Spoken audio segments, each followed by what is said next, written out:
ஆகாசவாணி.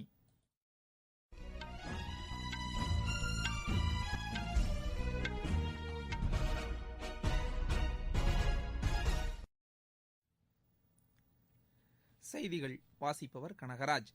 தலைப்புச் செய்திகள். தேசிய இளைஞர் நாடாளுமன்ற நிறைவு விழாவில் பிரதமர் திரு நரேந்திர மோடி காணொலி காட்சி வாயிலாக இன்று உரையாற்றுகிறார். சுவாமி விவேகானந்தரின் பிறந்த தினம் நாடு முழுவதும் தேசிய இளைஞர் தினமாக இன்று கொண்டாடப்படுகிறது. நாட்டின் எல்லைப் பகுதிகளின் வளர்ச்சிக்கு மத்திய அரசு முக்கியத்துவம் அளித்துள்ளதாக பாதுகாப்புத்துறை அமைச்சர் திரு ராஜ்நாத் சிங் தெரிவித்துள்ளார். நாட்டில் உள்ள 146 தேசிய பூங்கா மற்றும் வனவிலங்கு சரணாலயங்களின் மேலாண்மை செயல்திறன் மதிப்பீடு குறித்த அறிக்கையை மத்திய சுற்றுச்சூழல் மற்றும் வனத்துறை அமைச்சர் திரு பிரகாஷ் ஜவடேகர் வெளியிட்டுள்ளார். அமெரிக்க நாடாளுமன்றத்தின் மீது கடந்த வாரம் நடத்தப்பட்ட வன்முறை தாக்குதலுக்கு தூண்டுதலாக இருந்ததாக கூறி அந்நாட்டு அதிபர் திரு டொனால்டு டிரம்ப் மீது நாடாளுமன்றத்தில் பதவி நீக்க தீர்மானத்தை ஜனநாயக கட்சி உறுப்பினர்கள் கொண்டு வந்துள்ளனர். இனி விரிவான செய்திகள். 2வது தேசிய இளைஞர் நாடாளுமன்ற நிறைவு விழாவில் பிரதமர் திரு நரேந்திர மோடி காணொலி காட்சி வாயிலாக இன்று உரையாற்றுகிறார். காலை 10:30 மணிக்கு இந்நிகழ்ச்சி தொடங்குகிறது. இளைஞர்களுடன் பிரதமர் அப்போது உரையாட உள்ளார். இளைஞர் நாடாளுமன்ற போட்டியில் வெற்றி பெற்ற 3 பேர் இந்நிகழ்ச்சியில் பிரதமர் முன்பாக உரையாற்றுகின்றனர். தேசிய இளைஞர் நாடாளுமன்ற விழா இறுதிச் சுற்றின் தொடக்க நிகழ்ச்சி நாடாளுமன்ற மைய மண்டபத்தில் நேற்று நடைபெற்றது. இதில் மக்களவைத் தலைவர் திரு ஓம் பிர்லா பங்கேற்று உரையாற்றினார். அப்போது பேசிய அவர், இளைஞர்கள் நாட்டை செழுமைப்படுத்தும் வகையில் பணியாற்ற வேண்டும் என்று கேட்டுக் கொண்டார். பிரதமர் திரு நரேந்திர மோடி நாட்டை முன்னேற்றும் வழிமுறைகள் குறித்து 3 ஆண்டுகளுக்கு முன்பே தமது மனதின் குரல் நிகழ்ச்சியின் மூலம் இளைஞர்களுக்கு எடுத்துரைத்துள்ளதாகவும் அவர் தெரிவித்தார். எதிர்காலத்தில் தொழில்நுட்ப அறிவு மற்றும் திறமையின் மூலம் உலக கண்டுபிடிப்புகளில் இந்திய இளைஞர்கள் முன்னணியில் இருப்பார்கள் என்று திரு ஓம் பிர்லா குறிப்பிட்டார். இந்நிகழ்ச்சியில் பேசிய மத்திய இளைஞர் நலன் மற்றும் விளையாட்டுத்துறை அமைச்சர் திரு கிரண் ரிஜிஜூ, ஒரே பாரதம் உன்னத பாரதம் என்ற தொலைநோக்கு பார்வையை நிறைவேற்றும் வகையில் புதிய நடவடிக்கைகள் மேற்கொள்ளப்பட்டுள்ளதாக கூறினார். நாட்டின் எல்லைப் பகுதிகளின் வளர்ச்சிக்கு மத்திய அரசு முக்கியத்துவம் அளித்துள்ளதாக பாதுகாப்புத்துறை அமைச்சர் திரு ராஜ்நாத் சிங் தெரிவித்துள்ளார். எல்லைச்சாலை அமைப்பு ஏற்பாடு செய்திருந்த நிகழ்ச்சியில் காணொலி காட்சி வாயிலாக உரையாற்றிய அவர், எல்லைச்சாலை அமைப்பு மூலம் 67% பணிகள் வடக்கு எல்லைப் பகுதியில் மேற்கொள்ளப்பட்டுள்ளதாக கூறினார். உலகில் 3000 மீட்டருக்கும் மேலான உயரத்தில் மிக நீண்ட அடல் கால்வாய் கட்டப்பட்டபோது எதிர்கொண்ட அனுபவங்கள், சவால்கள் குறித்த ஆவணங்களை அமைச்சர் திரு ராஜ்நாத் சிங் அப்போது வெளியிட்டார். நாட்டில் உள்ள 146 தேசிய பூங்கா மற்றும் வனவிலங்கு சரணாலயங்களின் மேலாண்மை செயல்திறன் மதிப்பீடு குறித்த அறிக்கையை மத்திய சுற்றுச்சூழல் மற்றும் வனத்துறை அமைச்சர் திரு பிரகாஷ் ஜவடேகர் வெளியிட்டுள்ளார். அப்போது பேசிய அவர், உயிர் பன்மையை பாதுகாப்பதில் மற்ற நாடுகளை விட இந்தியா சிறந்து விளங்குவதாக கூறினார். உலகில் வாழும் புலிகளின் எண்ணிக்கையில் 70%, ஆசிய சிங்கங்களின் 70%, சிறுத்தைகளின் 60% இந்தியாவில் இருப்பது இதற்கு சிறந்த உதாரணம் என்று அவர் தெரிவித்தார். நடப்பாண்டு முதல் 10 சிறந்த தேசிய பூங்கா, 5 கடல்சார் பூங்கா, 5 விலங்கியல் பூங்கா ஆகியவற்றுக்கு ஆண்டுதோறும் விருது வழங்கப்படும் என்று திரு பிரகாஷ் ஜவடேகர் அறிவித்துள்ளார். பெங்களூர் புறநகர் ரயில்வே திட்ட நடவடிக்கைகளை ரயில்வே துறை அமைச்சர் திரு பியூஷ் கோயல் ஆய்வு செய்தார். அப்போது பேசிய அவர், பெங்களூரு நகரின் எதிர்கால தேவையை கருத்தில் கொண்டு திட்டம் நிறைவேற்றப்பட வேண்டும் என்று கூறினார். சுயசார்பு இந்தியா இயக்கத்திற்கு ஊக்கமளிக்கும் வகையில் உற்பத்திக்கான இந்தியா கொள்கையை அடிப்படையாக கொண்டு புறநகர் ரயில் திட்டம் அமைய வேண்டும் என்று அவர் தெரிவித்தார். பெங்களூருவில் சுமார் 148 கிலோமீட்டர் தொலைவிற்கு 4 புறநகர் ரயில் பாதை அமைக்க ஒப்புதல் அளிக்கப்பட்டுள்ளது. 15,767 கோடி ரூபாய் செலவில் 6 வருடங்களில் இத்திட்டத்தை நிறைவேற்ற முடிவு செய்யப்பட்டுள்ளது. இந்திய கடற்படை பயிற்சி விழிப்புணர்வு இன்று தொடங்குகிறது. 2 நாட்கள் நடைபெறவுள்ள இப்பயிற்சி சுமார் 7,500 கிலோமீட்டர் தொலைவிலான கடற்பகுதியில் மேற்கொள்ளப்படுகிறது. கடலோர பகுதிகளை கொண்ட 13 மாநிலங்கள் மற்றும் யூனியன் பிரதேசங்களின் ஒத்துழைப்பு இந்த பயிற்சி திட்டத்திற்கு கோரப்பட்டுள்ளது.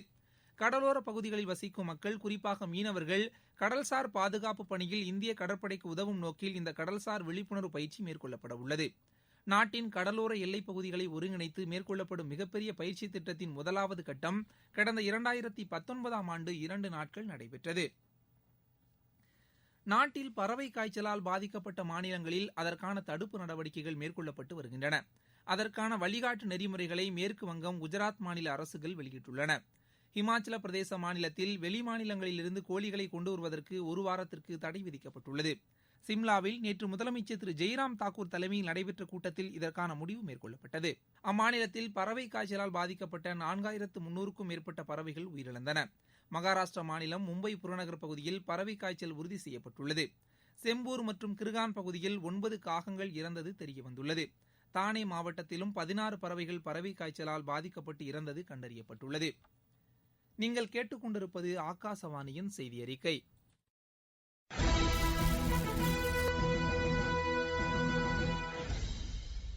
கோவிட்-19 ஒழிப்போம், தடுப்பூசிக்கு தயாராவோம். கோவிட்-19க்கான தடுப்பூசி பாதுகாப்பானது. இதனை பெறுவதற்கு கோவின் இணையதளத்தில் புகைப்படத்துடன் கூடிய அடையாள ஆவணத்துடன் பதிவு செய்ய வேண்டும்.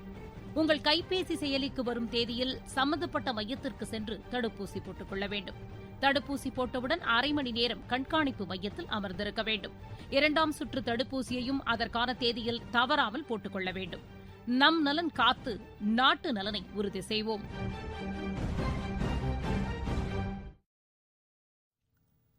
சுவாமி விவேகானந்தரின் பிறந்த தினம் இன்று நாடு முழுவதும் தேசிய இளைஞர் தினமாக கொண்டாடப்படுகிறது.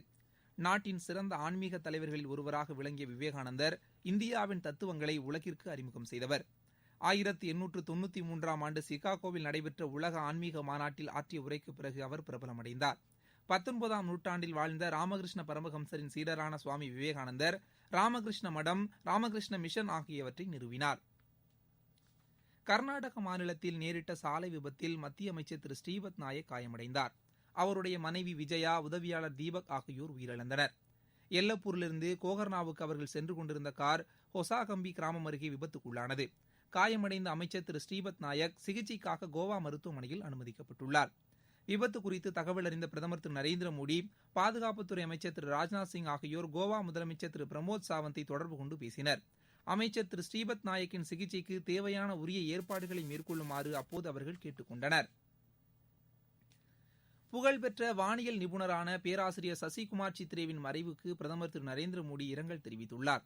இதுகுறித்து அவர் வெளியிட்டுள்ள டுவிட்டர் பதிவில், சூரிய இயற்பியல், அறிவியல், கல்வி ஆகிய துறைகளில் அவர் ஆற்றிய பங்களிப்பிற்காக என்றும் நினைவுகூரப்படுவார் என்று குறிப்பிட்டுள்ளார். அவருடைய மதிப்புமிக்க பணிகள் மாணவர்களுக்கு தொடர்ந்து உத்வேகம் அளிக்கும் என்றும் பிரதமர் கூறியுள்ளார். இந்திய வானியல் அமைப்பின் தலைவராகவும் பல்வேறு குழுக்களின் உறுப்பினராகவும் பதவி வகித்த பேராசிரியர் சித்ரே நாட்டின் அறிவியல் கொள்கை வடிவமைப்பில் முக்கிய பங்காற்றினார். நடப்பு கரீப் பருவத்தில் இதுவரை சுமார் 534 லட்சம் டன் அளவிற்கு நெல் கொள்முதல் செய்யப்பட்டுள்ளதாக மத்திய அரசு தெரிவித்துள்ளது. இதன் மூலம் 71 லட்சத்திற்கும் மேற்பட்ட விவசாயிகளுக்கு குறைந்தபட்ச ஆதார விலையாக 1,09,03,000 கோடி ரூபாய் வழங்கப்பட்டுள்ளதாகவும் கூறியுள்ளது. மேற்கு ஆப்பிரிக்காவில் உள்ள சகல் மற்றும் லேக்சட் பகுதியில் நிகழும் பாதுகாப்பற்ற சூழ்நிலை கவலை அளிப்பதாக இந்தியா தெரிவித்துள்ளது. அப்பகுதியில் தொடர்ந்து நிலவி வரும் தீவிரவாதம், போதை மருந்து கடத்தல், குற்றச்செயல்கள் ஆகியவை தடை செய்யப்பட வேண்டும் என்று கூறப்பட்டுள்ளது. நியூயார்க்கில் ஐநா பாதுகாப்பு கவுன்சில் கூட்டத்தில் இதுகுறித்து பேசிய ஐநாவுக்கான இந்தியாவின் நிரந்தர பிரதிநிதி திரு TS திருமூர்த்தி, நைஜீரியா மற்றும் மேற்கு ஆப்பிரிக்காவில் நடத்தப்பட்ட தீவிரவாத தாக்குதலுக்கு இந்தியா கண்டனம் தெரிவித்துள்ளதாக கூறினார். சகல் பகுதியில் இயல்பு நிலையை கொண்டுவர சர்வதேச சமுதாயம் இணைந்து செயல்பட வேண்டும் என்று அவர் அழைப்பு விடுத்தார். அமெரிக்க நாடாளுமன்றத்தின் மீது கடந்த வாரம் நடத்தப்பட்ட வன்முறை தாக்குதலுக்கு தூண்டுதலாக இருந்ததாக கூறி அந்நாட்டு அதிபர் திரு டொனால்டு டிரம்ப் மீது பதவி நீக்க தீர்மானத்தை ஜனநாயக கட்சி உறுப்பினர்கள் கொண்டு வந்துள்ளனர். இத்தீர்மானத்தை நிறைவேற்ற நாடாளுமன்றத்தில் இந்த வார இறுதியில் குரல் வாக்கெடுப்பு நடைபெறவுள்ளது. அமெரிக்க வரலாற்றில் 2 முறை பதவி நீக்க தீர்மானத்தை சந்தித்த முதல் அதிபராக திரு டொனால்டு டிரம்ப் உள்ளார்.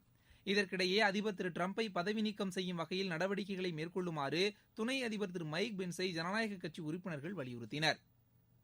இலங்கை மற்றும் குமரிக்கடல் பகுதியை ஒட்டி நிலவும் வளிமண்டல மேலடுக்கு சுழற்சி காரணமாக தூத்துக்குடி மற்றும் நெல்லை மாவட்டங்களில் கனமழை பெய்யக்கூடும் என சென்னை வானிலை ஆய்வு மைய இயக்குநர் திரு புவியரசன் தெரிவித்துள்ளார். கடலூர் மற்றும் உள் மாவட்டங்களில் லேசானது முதல் மிதமான மழை பெய்ய வாய்ப்புள்ளதாகவும் அவர் கூறியுள்ளார். ISL கால்பந்து போட்டியில் இன்று நடைபெறவுள்ள ஆட்டத்தில் ஒருங்கிணைந்த வடகிழக்கு அணி பெங்களூரு அணியை எதிர்கொள்கிறது. நேற்று நடைபெற்ற போட்டியில் மும்பை அணி 1-0 என்ற கோல் கணக்கில் மோகன் பகான் அணியை வென்றது. மீண்டும் தலைப்புச் செய்திகள். தேசிய இளைஞர் நாடாளுமன்ற நிறைவு விழாவில் பிரதமர் திரு நரேந்திர மோடி காணொலி காட்சி வாயிலாக இன்று உரையாற்றுகிறார். சுவாமி விவேகானந்தரின் பிறந்த தினம் நாடு முழுவதும் தேசிய இளைஞர் தினமாக இன்று கொண்டாடப்படுகிறது. நாட்டின் எல்லைப் பகுதிகளின் வளர்ச்சிக்கு மத்திய அரசு முக்கியத்துவம் அளித்துள்ளதாக பாதுகாப்புத்துறை அமைச்சர் திரு ராஜ்நாத் சிங் தெரிவித்துள்ளார். நாட்டில் உள்ள 146 தேசிய பூங்கா மற்றும் வனவிலங்கு சரணாலயங்களின் மேலாண்மை செயல்திறன் மதிப்பீடு குறித்த அறிக்கையை மத்திய சுற்றுச்சூழல் மற்றும் வனத்துறை அமைச்சர் திரு பிரகாஷ் ஜவடேகர் வெளியிட்டுள்ளார். அமெரிக்க நாடாளுமன்றத்தின் மீது கடந்த வாரம் நடத்தப்பட்ட வன்முறை தாக்குதலுக்கு தூண்டுதலாக இருந்ததாக கூறி அந்நாட்டு அதிபர் திரு டொனால்டு டிரம்ப் மீது நாடாளுமன்றத்தில் பதவி நீக்க தீர்மானத்தை ஜனநாயக கட்சி உறுப்பினர்கள் கொண்டு வந்துள்ளனர். இத்துடன் இந்த செய்தி அறிக்கை நிறைவு பெற்றது. எமது செய்திகளை உடனுக்குடன் AIR News_ சென்னை என்ற ட்விட்டர் பக்கத்திலும், செய்தி தொகுப்புகளை all India radio news Chennai என்ற யூடியூப் சேனலிலும் அறிந்து கொள்ளலாம்.